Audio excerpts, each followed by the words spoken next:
The air in my Garden District home was thick with the scent of night-blooming jasmine and the quiet hum of polite society. A jazz trio played softly from the courtyard, their notes drifting through the open French doors and mingling with the clinking of crystal and silver. It was a perfect New Orleans evening. From my seat at the head of the long mahogany dining table, I watched my guests, the cream of the city's old-money families, and felt a profound sense of satisfaction. My son, Julian, sat to my right, looking impossibly handsome in his bespoke suit.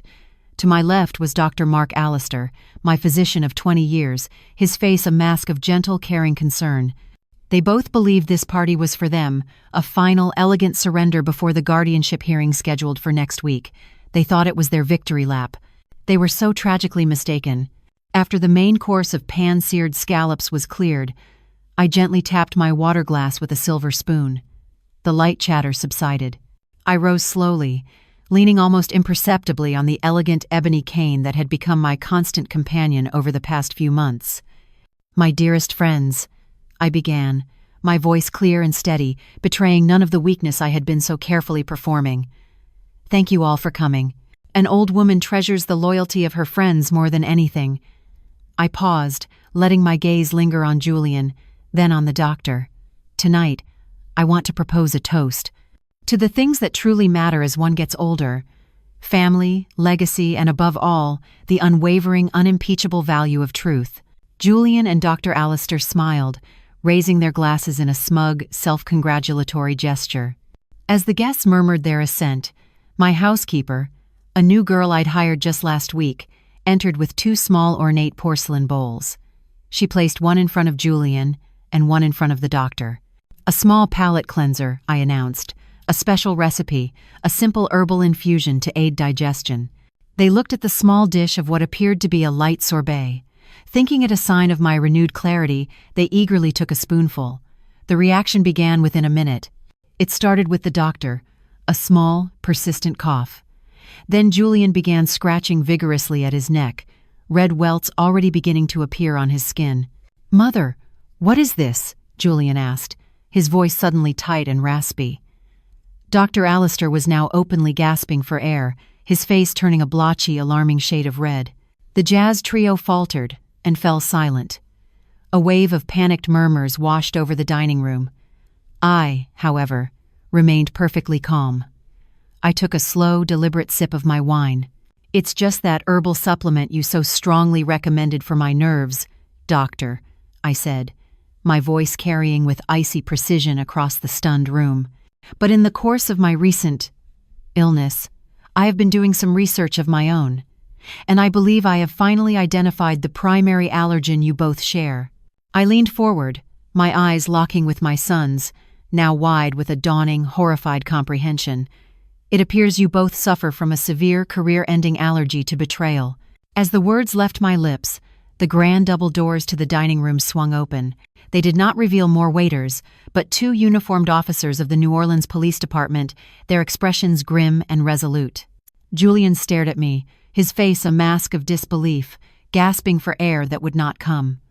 The doctor looked from me to the police, his carefully constructed world collapsing in a single, terrifying instant. How had it come to this? How had a loving son and a trusted physician ended up choking on their own lies, outplayed and condemned by the very woman they had dismissed as a frail, incompetent invalid? The answer to how it came to that, like all tragedies, began with a promise born from love.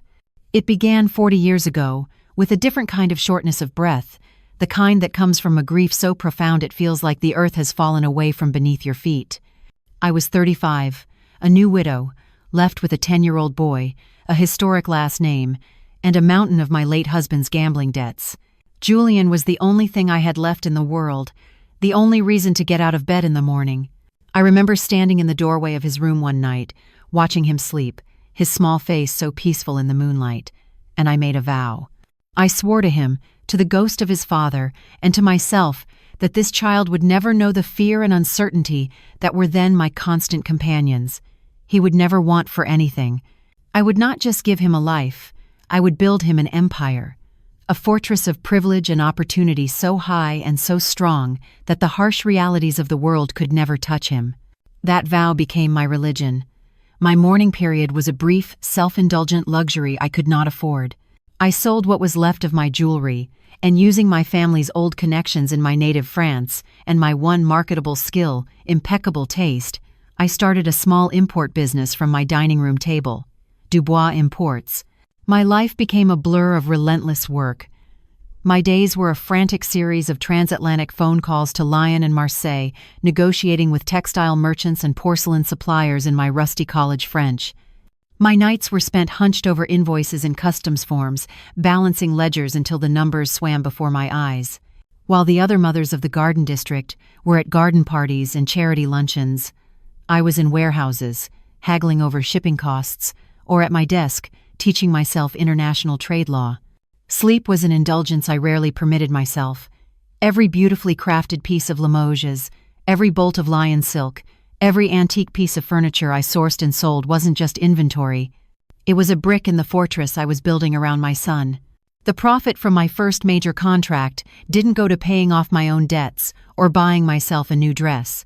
It went directly to the tuition at the Isidore Newman School. Julian would have the finest education in the city. The profits from the next year sent him to a summer immersion program in Paris, where he stayed with my cousins and learned the language and the culture.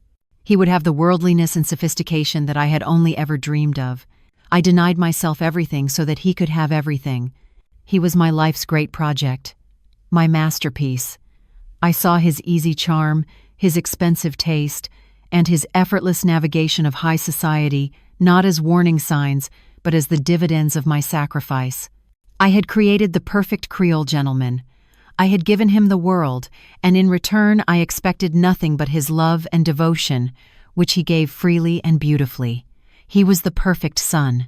My blind spot was not seeing that a man who is given the world without ever having to lift a finger to build it will eventually see that world, and the person who built it, as his birthright. I thought I was raising a prince to inherit a kingdom. I didn't realize I was forging a monster of entitlement, a man who would one day look at the aging queen and decide she had been sitting on his throne for far too long. But the monster didn't show his fangs at first. For years, he simply smiled his charming, brilliant smile and held out his hand.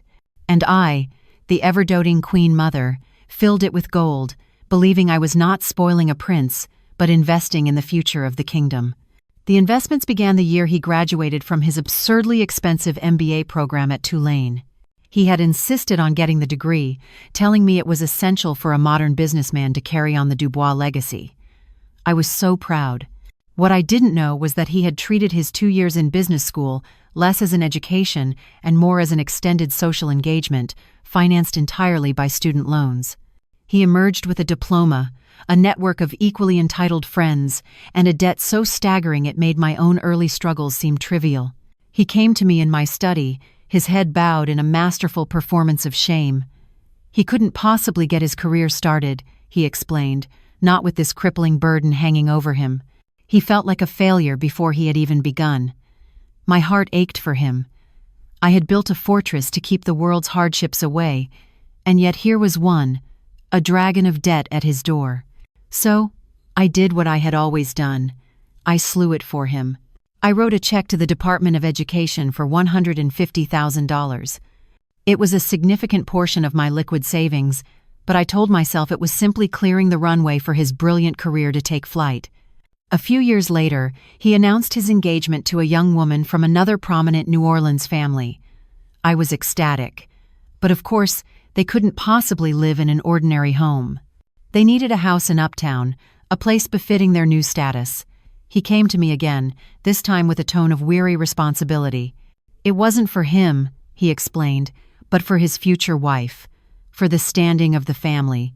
He just couldn't scrape together the down payment. So I wrote another check, $75,000. A wedding gift, I called it. Another brick in the foundation of the dynasty I was so sure he was building. The final and most foolish investment came 3 years ago. Julian, flush with ideas from business school, decided he was an entrepreneur. He had a visionary concept for a luxury concierge app for tourists in the French Quarter. He presented me with a glossy presentation filled with charts and buzzwords I didn't understand. He spoke of synergy and market disruption. It sounded impressive. It sounded like the ambitious, world-conquering son I had always dreamed of. All he needed was seed capital. For the first time, I hesitated. The numbers were astronomical, but he was my son. He looked me in the eye and spoke the magic word. "This is for us, Mother. This is for the Dubois legacy. It's time for our generation to build something new." My pride and my love, the two greatest weaknesses of a mother, won out over my business sense. The venture was a catastrophic failure. The app, poorly designed and utterly unnecessary, folded in less than a year, leaving Julian with a mountain of debt to his investors, our friends. To avoid the public humiliation, the stain on the family name, I quietly paid them all off. The cost of burying his failure was another $100,000, over $300,000. I had paid for his education, bought his house, and erased his mistakes. I had done it all willingly, gladly, seeing it as my duty and my joy. I didn't see then that I wasn't being a loving mother. I was being an enabler.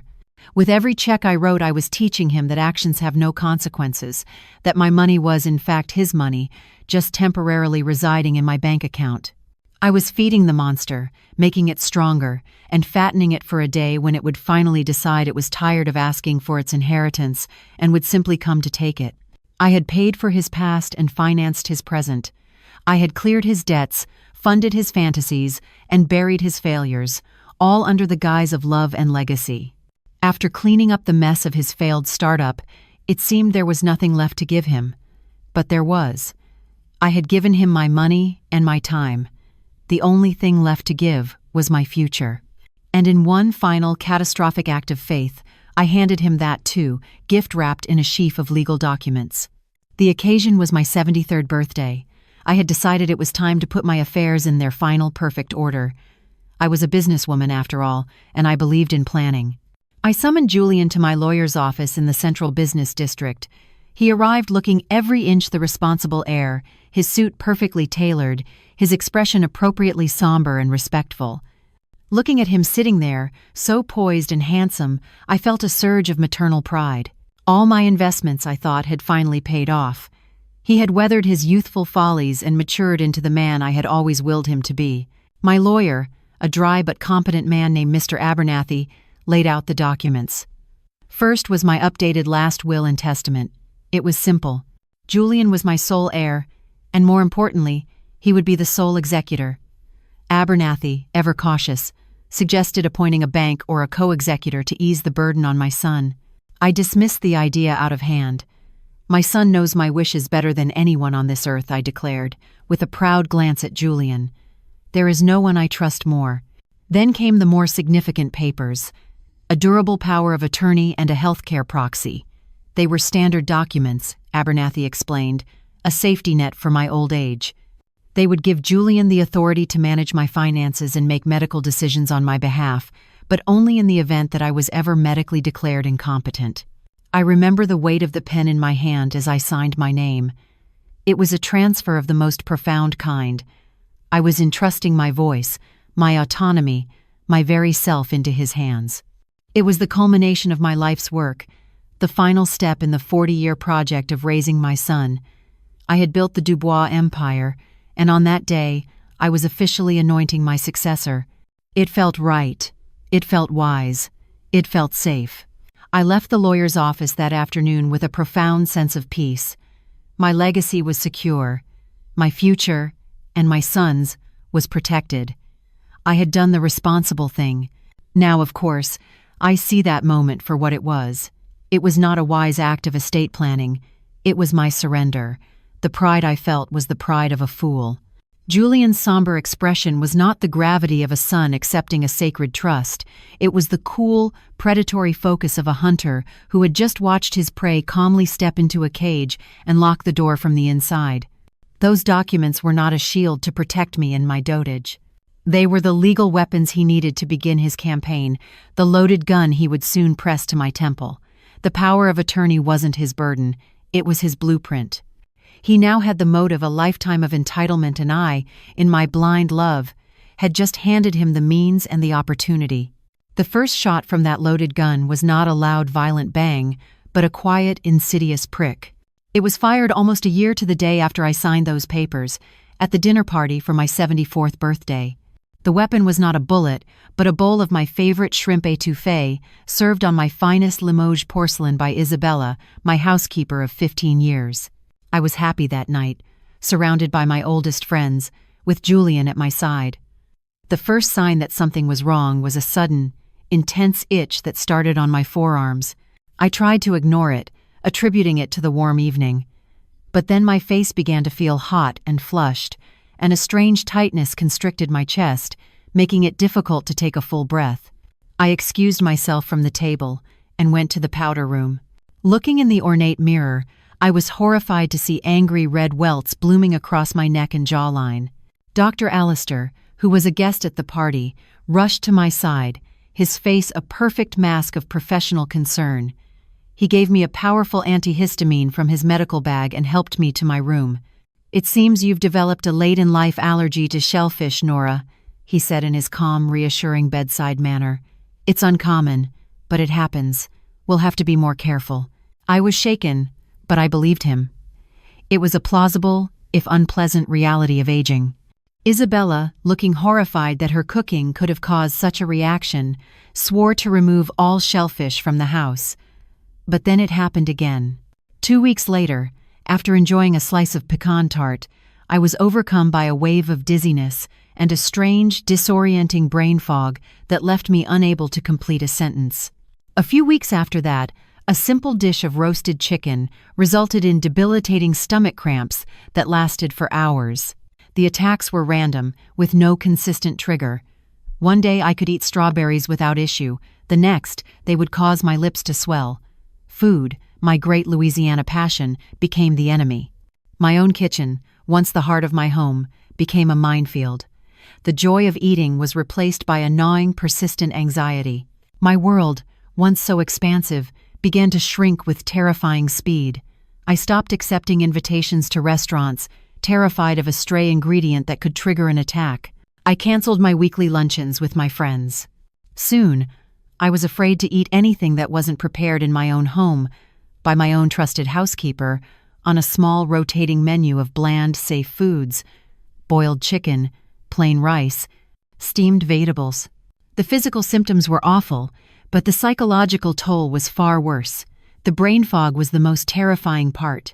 I, Eleonora Dubois, who had built a business on my sharp mind and quick wit, would find myself standing in the middle of a room, unable to remember why I was there. I would lose my train of thought mid-sentence. I started to doubt my own mind. Was this just the allergy, or was it something more? Was this the beginning of the long, slow, humiliating decline I had always feared? The grand fortress I had built to protect my son had become my own luxurious prison. I was isolated, living in a state of constant, low-grade fear, and completely dependent on the care of my son and my doctor. I was a queen under siege in her own castle. And that, I now know, was the precise moment they decided it was time to storm the gates. The assault on the gates of my autonomy was not a loud, violent attack. It was a quiet, concerned conversation held in my favorite sunroom, surrounded by my blooming orchids, and it was far more devastating. Julian and Dr. Allister arranged the meeting a few weeks after my symptoms had confined me to the house. They came together, a united front of masculine concern, and sat opposite me, their faces etched with practiced, somber expressions. Dr. Allister began, his tone the perfect blend of professional authority and personal sympathy. He had a file in his hands, which he opened on his lap. "Nora," he said, "we need to have a serious talk about your health. I've been reviewing the timeline of your episodes." He recounted the symptoms, the hives, the cramps, the respiratory distress, but he quickly pivoted. "Frankly, Nora, the physical allergies are manageable. It's the neurological symptoms that are beginning to worry me. The brain fog, as you call it, the memory lapses, the moments of confusion." I felt a cold knot of dread form in my stomach. "There is some new research," he continued, his voice smooth as silk, that suggests severe, recurrent allergic reactions in older patients can cause systemic inflammation. And this inflammation can, in some cases, accelerate age-related cognitive decline. What I'm saying, Nora, is that these episodes of confusion might not just be a side effect of the allergies. It's possible the allergic stress is unmasking a more serious underlying neurological issue. He didn't say the word dementia. He didn't have to. The unspoken threat hung in the air, thick and suffocating. He, my doctor of 20 years, the man I trusted with my life, was planting a seed of doubt not just in my body, but in the very core of my identity, my mind. As if on cue, Julian, my loving son, stepped in to play his part. He reached across the table and placed his hand over mine. His was warm and steady. Mine was suddenly cold and trembling. "Mother, I'm so worried about you," he said, his voice thick with a sorrow that now seems obscene. "You're here all alone. What if you have a bad reaction and can't get to the phone? What if you get confused and forget which medicine to take? Yesterday on the phone you forgot your own lawyer's name. I had too. The brain fog had been particularly bad that day. I think it's time we hired someone," he pressed on gently. "A full-time in-home caregiver, someone to be here, to make sure you're safe." Then came the final, killing blow. "And honestly, Mother," he said, squeezing my hand, "the stress of managing your finances, the complexities of the business accounts, it's too much for you right now, on top of everything else. It's time to let me take on that burden for you, just until you're feeling stronger." Every instinct in my body screamed in protest.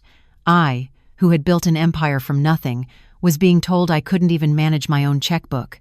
"I am perfectly capable," I started to say, but the words caught in my throat. Was I? The evidence of my own failing body and mind was all around me. My own senses had become unreliable witnesses.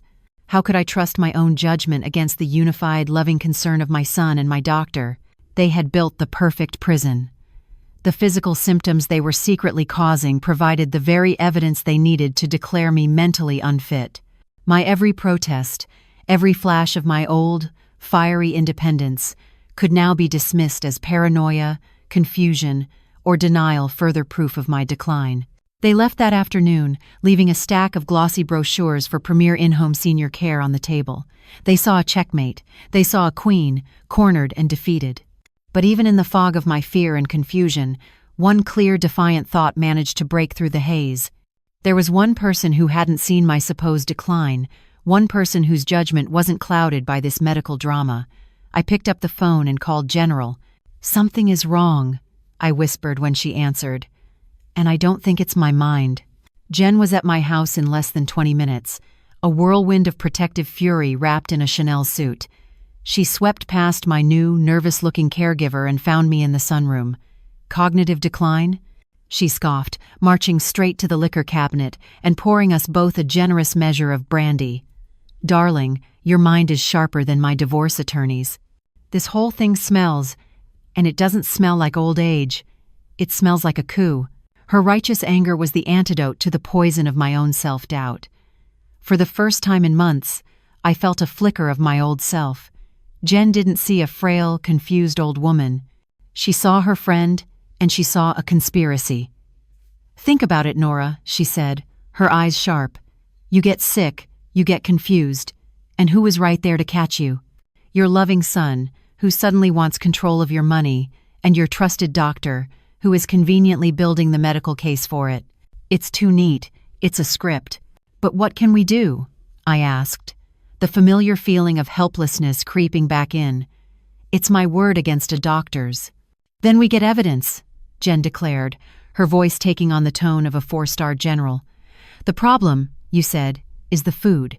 The attacks happen in this house. So, we need to see what's happening in your kitchen." Her plan was simple, audacious, and brilliant. The next day, she arrived with a small, innocuous-looking digital clock, the kind you'd have in any kitchen. It was, of course, a high-definition spy camera. That night, long after the staff had gone home, 2 75-year-old women crept through the dark, silent halls of my mansion. We felt like a pair of geriatric spies, our hearts pounding with a mixture of fear and exhilarating purpose. We placed the clock on a shelf above the stove, its tiny lens having a perfect, unobstructed view of the main food preparation counter. We let the camera record for 2 days. 2 days in which I dutifully ate the bland, safe meals Isabella prepared for me and suffered through another bout of dizziness and nausea.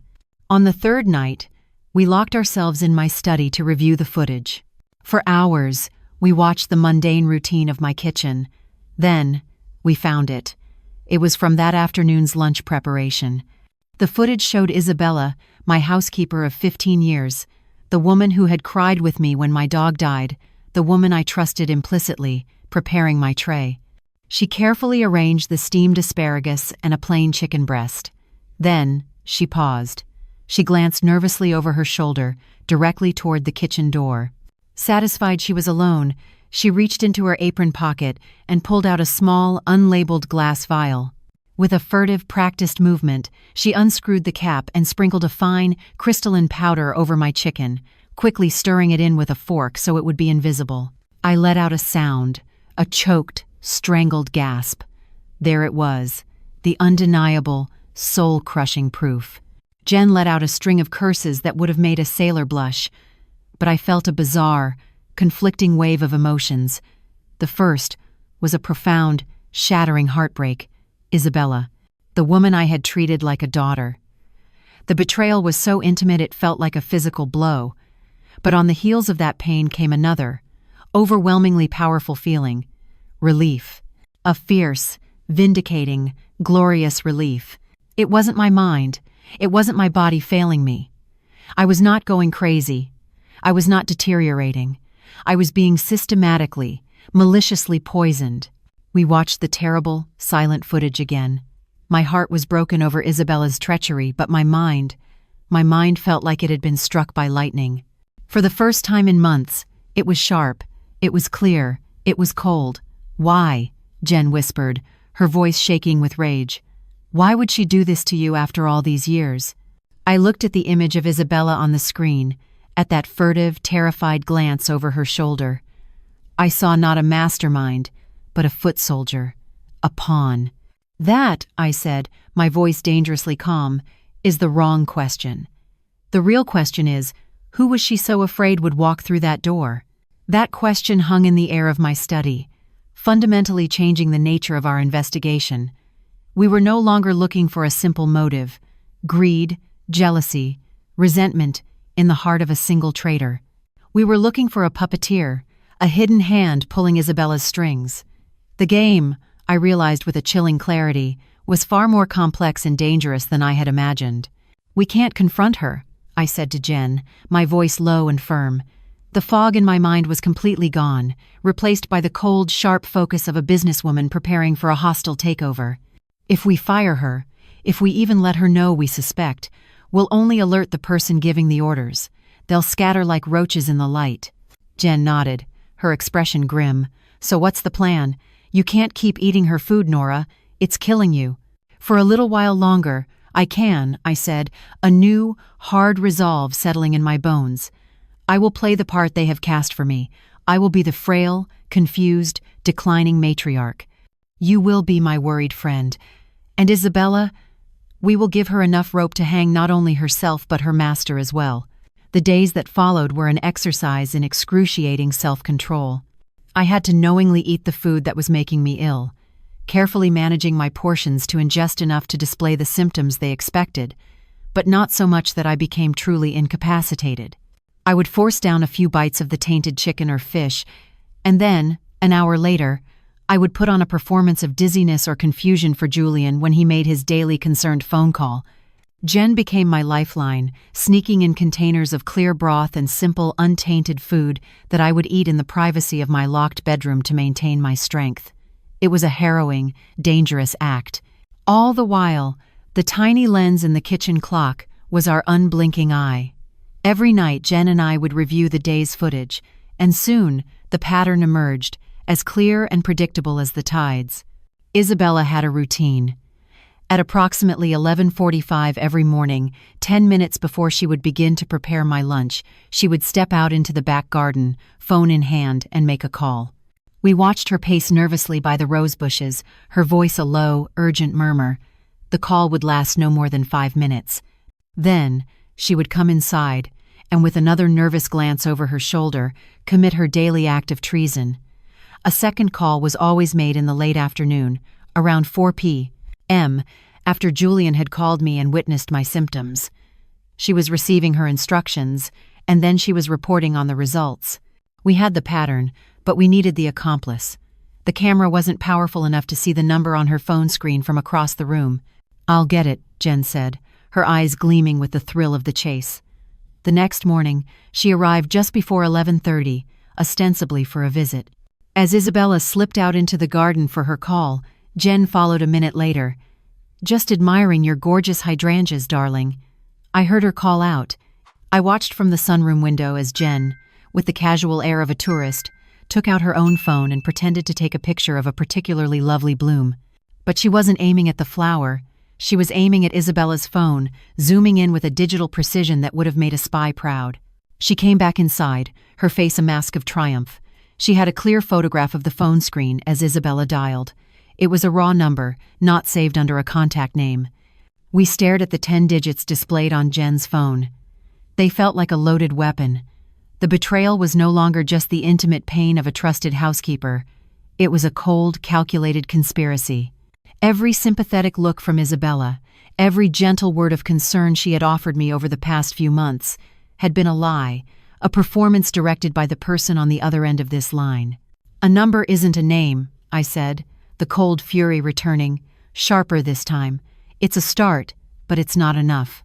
Jen smiled, a grim, determined smile that I was coming to cherish.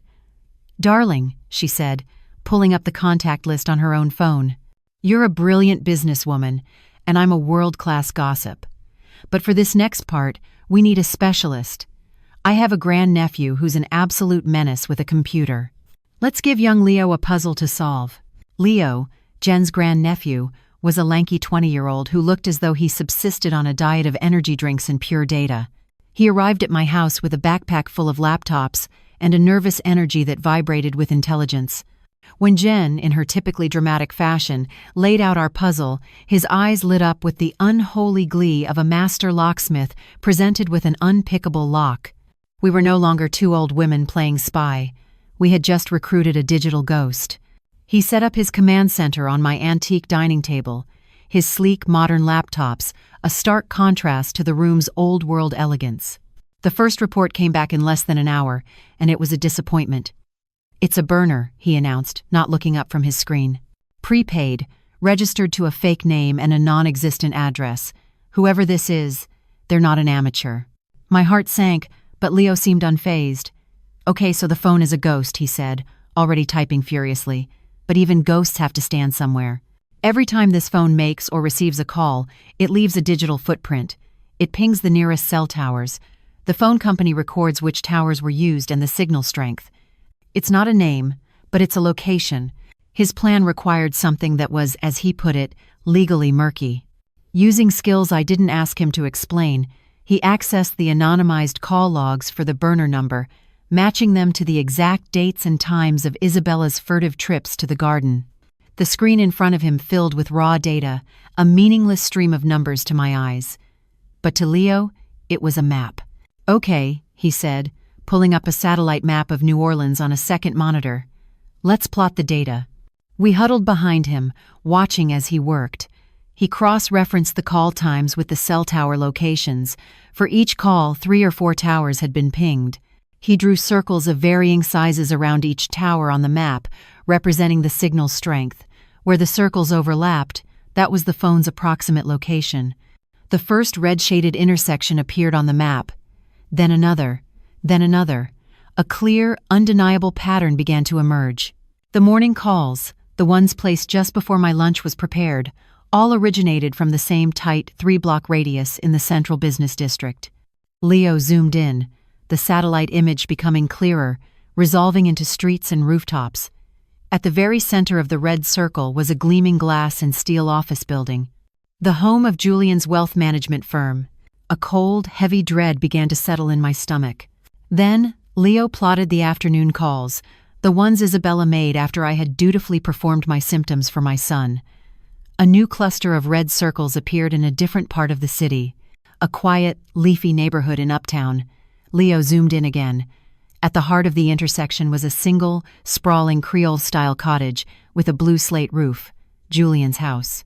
I stared at the screen, at the 2 red dots pulsing on the map like a dying heartbeat, one at his office, one at his home.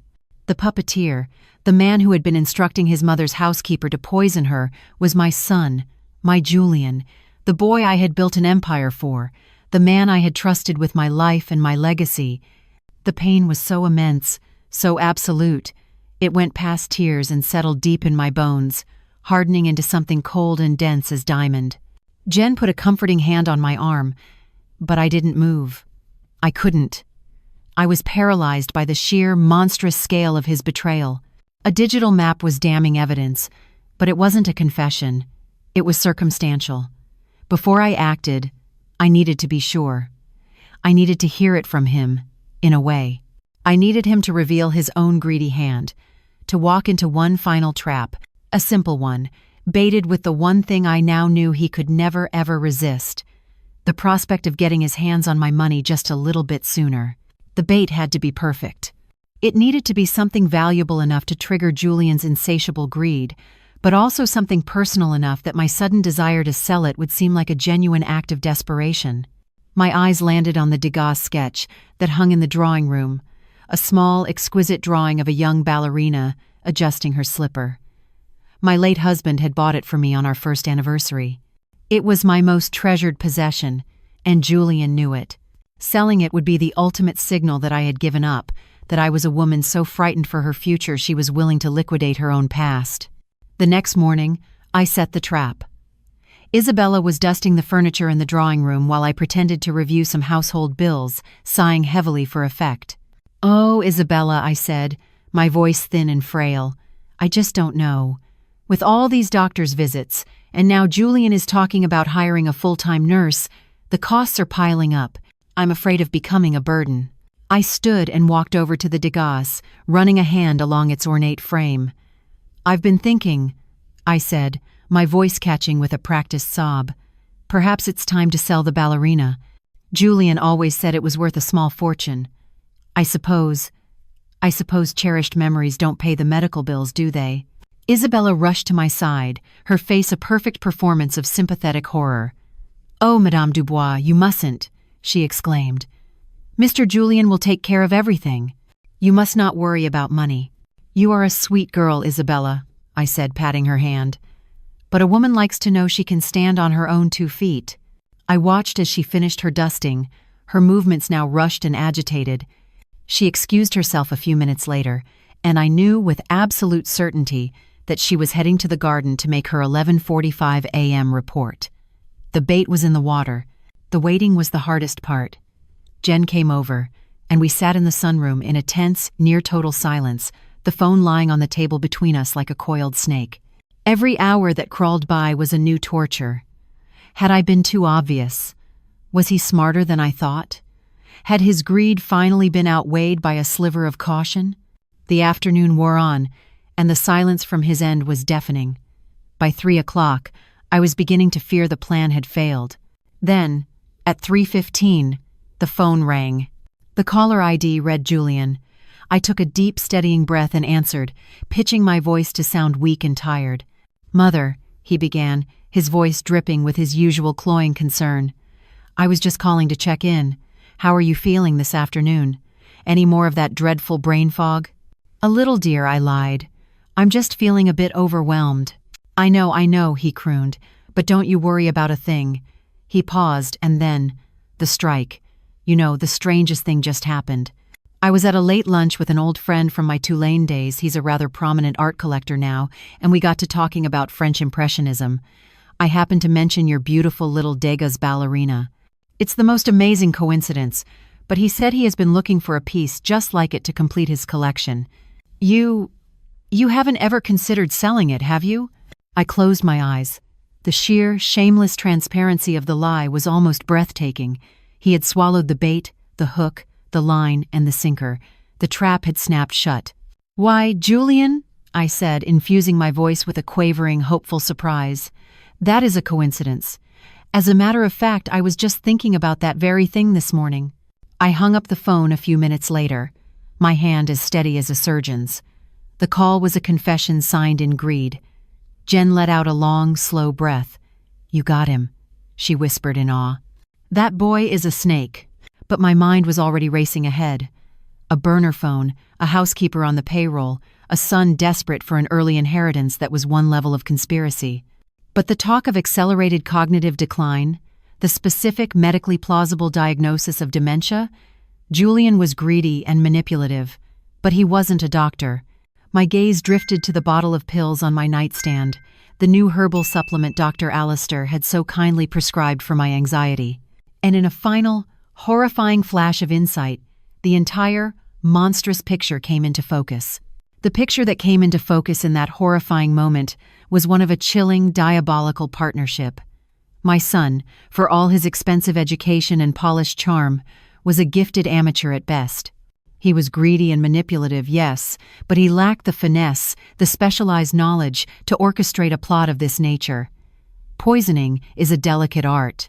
The careful, escalating campaign against my health, the medically plausible suggestions of cognitive decline, a plot this sophisticated required a professional. It required an architect. It required a man who knew my precise medical history, a man whose professional opinion I would never question, a man who could turn my own body into a weapon against my mind. "Alistair," I whispered, the name tasting like acid on my tongue. Jen stared at me, her eyes wide. "The doctor?" "Nora, no. He's known you for 20 years. "Exactly," I said, the pieces now clicking into place with sickening speed. "Who was the first person to diagnose my late-in-life shellfish allergy without running a single test? Alistair. Who would know exactly what allergens to use on me? What dosage, what frequency to create these debilitating but not quite fatal symptoms? A doctor. Alistair. And who," I said, my voice dropping as the final, most monstrous piece fell into place, "was the one who first planted the seed, who used the authority of his white coat and our 20-year friendship to suggest that my mind, not my food, was the real problem? It was him, General. It was always him. Julian was the why, but Alistair was the how. The betrayal was no longer just a family tragedy. It was a sophisticated criminal conspiracy. And that meant the stakes were higher and far more dangerous than I had imagined. "We need proof," Jen said, her voice a low, angry growl. "A motive. Why on earth would a respected physician risk his entire life and career for Julian?" "There's only ever one reason for a man like that," I answered. "Money." The call to Leo was brief and to the point. His new target was Dr. Mark Alistair. His mission was to find the financial rot beneath the doctor's polished professional veneer. Leo delivered the results in less than 24 hours. The picture he painted was one of quiet, spectacular desperation. Dr. Alistair, the respected pillar of the medical community, was a man on the brink of personal and financial ruin. Leo had found records of a second mortgage on his sprawling home, maxed-out credit cards, and, the real poison, a string of massive, six-figure transfers to offshore online sports betting sites. The man was a gambling addict, and he was drowning in debt. But the final piece of evidence was the smoking gun, the document that legally bound the two conspirators together. Leo had uncovered a shell corporation registered in the Cayman Islands just 6 months prior. And then he found the contract, a document digitally signed by both my son and my doctor. It was a formal agreement. In exchange for Dr. Alistair's medical consultation and securing a legal guardianship, Julian had promised him 20% of my liquidated estate. The contract was contingent upon one thing: a judge declaring me mentally incompetent. The last piece of the puzzle clicked into place, and the image it formed was grotesque.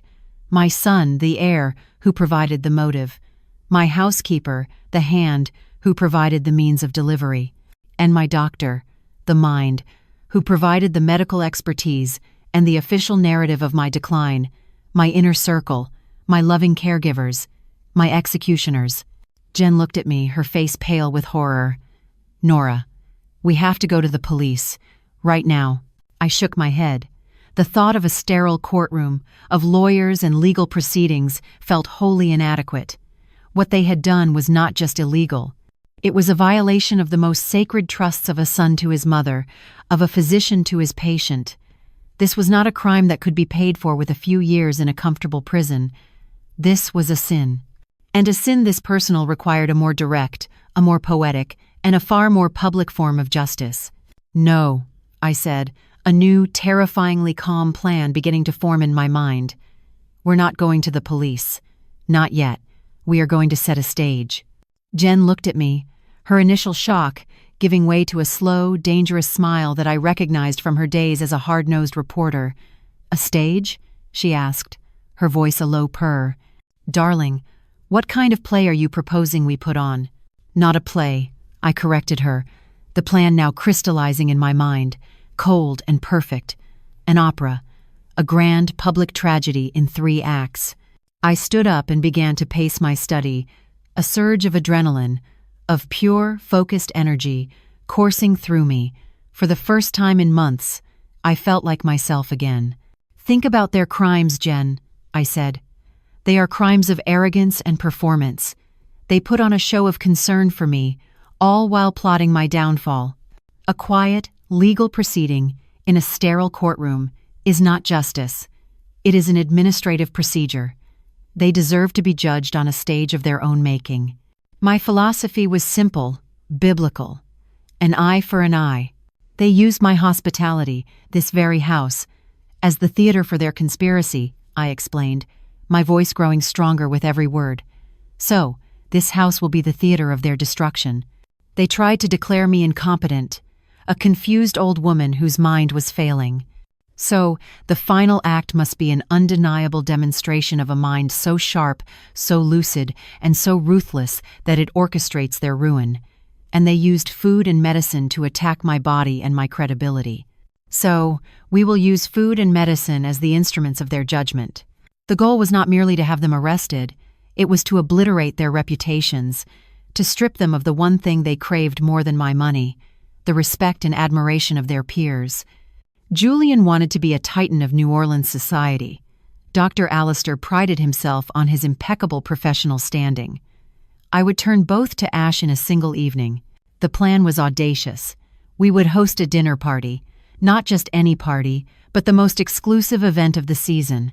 The guest list would be a curated collection of the most influential people in our circle. Judges, bankers, the heads of the old Mardi Gras crews, the very people whose opinions Julian and Allister valued. "And for the main attraction?" Jen asked, now fully caught up in the drama. "The main attraction will be the unmasking," I said. To do that, we needed to make them feel completely, utterly secure in their victory. That meant I had to continue playing my part. But we would add a new symptom to my repertoire. I held up the bottle of herbal supplements Dr. Allister had prescribed for my anxiety. "Leo's research shows this is nothing more than chamomile and valerian root," I said. "Harmless. But for the next few weeks, I am going to develop a sudden, violent allergy to this specific supplement. I will make a great show of it. This will be the weapon." The plan was set. For the next month, I would be the most convincing invalid imaginable. I would become even more confused, more forgetful. I would agree, reluctantly and tearfully, to Julian's suggestion of a guardianship hearing. I would lull them into a state of absolute arrogant confidence. Jen, my brilliant stage manager, would handle the invitations and coordinate with Leo. And Leo, our technical director, would prepare a concise, devastating presentation of all our evidence, the kitchen footage, the call logs, the doctor's gambling debts, and the contract for 20% of my soul. Jen looked at me, her eyes a mixture of awe and, I think, a little bit of fear. "Can you do it, Nora?" she asked, her voice barely a whisper. "Can you really play the part of the helpless victim for another month, knowing what you know?" I thought of my son's smiling, treacherous face. I thought of my doctor's calm, clinical hypocrisy. I smiled, a thin, cold smile that did not reach my eyes. "Darling," I said, picking up the bottle of supplements, "I am about to give the performance of my life. They may have written the first 2 acts, but I will be writing the final, bloody curtain call." My performance began the very next day.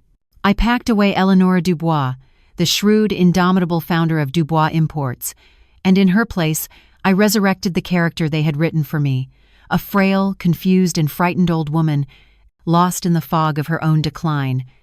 It was the most difficult and most rewarding role of my life.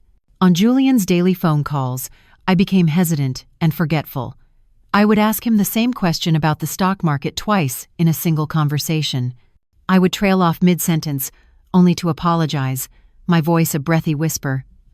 "Oh dear, I'm so sorry, Julian. I've lost my train of thought again." He would respond with a condescending, paternal patience. "It's all right, Mother. Don't you worry your pretty little head about it." He was so drunk on his own cleverness, so sure of my weakness, that he couldn't see the mockery in my compliance. My weekly appointments with Dr. Allister became masterpieces of manipulation. I would describe my brain fog in vivid, terrifying detail. I clung to his every word, making him feel like the brilliant diagnostician, the sole authority on my reality. Then, it was time to introduce the weapon. A week after our war room meeting, I took the herbal supplement he had prescribed. An hour later, I called his office in a manufactured panic, my voice a convincing imitation of a terrified, breathless woman. I described a racing heart, shortness of breath, and angry red hives on my chest, a convincing illusion created with a bit of vigorous scratching and a hot washcloth. Just as I knew he would, Allister, completely fooled, took the bait. He told me to stop taking the supplement immediately. How fascinating, I heard him murmur, more to himself than to me. A paradoxical reaction, highly unusual. He had just, with his own medical authority, become the primary witness to a fictitious allergy, an allergy whose ingredients I now knew were harmless to me, but would serve as the centerpiece of my revenge. The final act of my performance was my capitulation. A month after I began my decline, Julian sat me down in the sunroom, the guardianship papers in his hand. He delivered a beautiful, heartfelt speech about his love and his duty, his voice breaking with false emotion as he explained that it was time. I put on the show of a lifetime. I cried. I argued feebly. I expressed my terror of losing my independence. I made him work for it. Finally, as he was about to grow frustrated, I let my shoulders slump in a great theatrical sigh of defeat. "If you and Dr.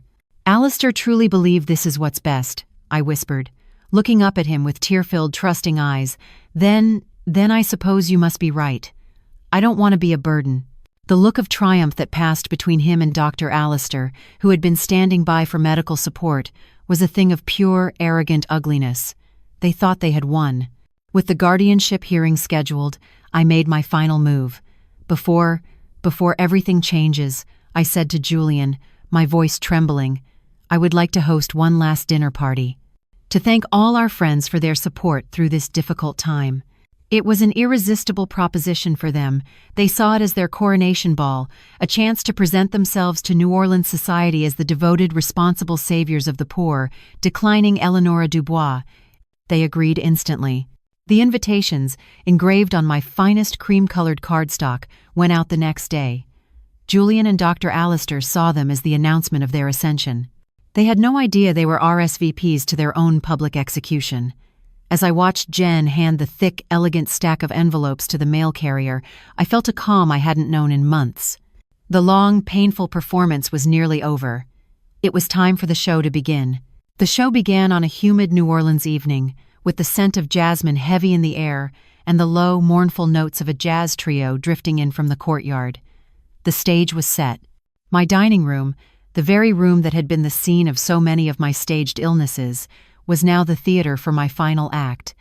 The good silver gleamed under the soft light of the chandelier. The crystal glasses sparkled. Every detail was a picture of elegant, old-world perfection. I watched from the entryway as my guests arrived. The guest list was a work of art in itself, a curated collection of New Orleans' most powerful and influential figures. A federal judge Julian played golf with, the banker who held the mortgage on Dr. Allister's over-leveraged house, the matriarchs of two of the oldest families in the city, women whose opinions could make or break a reputation with a single well-placed whisper at a garden party. This was not a jury of their peers. This was a firing squad. Julian and Dr. Allister arrived last, like conquering heroes. They were beaming, basking in the sympathetic glances and hushed, respectful greetings of the other guests. Their arrogance was a palpable thing, a noxious perfume in the air. Julian kissed my cheek, his touch lingering in a proprietary way, as if I were already one of his possessions. "You look beautiful, Mother," he said, his voice loud enough for those nearby to hear. "But don't overdo it. We don't want you getting tired." Dr. Alistair took my other hand, patting it with a condescending gentleness. "We're all here for you, Nora," he said, his face a perfect portrait of medical concern. "Just enjoy your evening." I played my part. I leaned on my ebony cane. My smile was gentle and slightly vacant. I allowed Julian to guide me to my seat at the head of the table, as if I were a fragile piece of porcelain. Jen sat to my left, a silent, glittering cobra in a Dior dress, her eyes missing nothing. Throughout the first 2 courses, I watched my son and my doctor hold court. They were magnificent, accepting the condolences of our friends for my failing health, speaking with such gravitas and sorrow about the difficult decisions that lay ahead. They were performing as much as I was, and they were brilliant. Finally, after the main course was cleared, the moment came. With a small, almost imperceptible nod from me, Jen gently tapped her water glass. A hush fell over the room. I slowly, carefully, rose to my feet. "My dearest friends," I began, my voice a carefully crafted imitation of a frail, elderly woman. "Thank you all for joining me tonight. This house has seen so many happy gatherings, and I wanted one more, before things change." I turned my gaze to my son, and then my doctor. They both looked back at me, their faces shining with smug, feigned devotion. "I especially want to thank my loving son Julian and my brilliant, dedicated physician, Dr. Alistair," I continued, raising my glass. "In these past few confusing months, their unwavering support and wise counsel have been a true revelation. I simply don't know what I would have done without them." As our guests murmured their approval and raised their glasses, the doors to the kitchen swung open. My new housekeeper, an agency girl I had hired just for this evening's performance, entered the room. She carried a silver tray. On it sat 2 small, ornate porcelain bowls. The palate cleanser. The weapon. She placed one in front of Julian and one in front of Dr. Alistair. I looked at their faces, flushed with pride and expensive wine, completely and utterly oblivious to the doom that sat before them in a delicate, chilled dessert. They were about to be served their just desserts, quite literally. The final, bloody act of the opera was about to begin.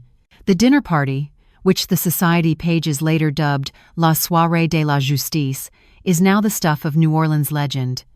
Julian and Dr. Alistair, stripped of their reputations and facing a mountain of federal charges, are broken men.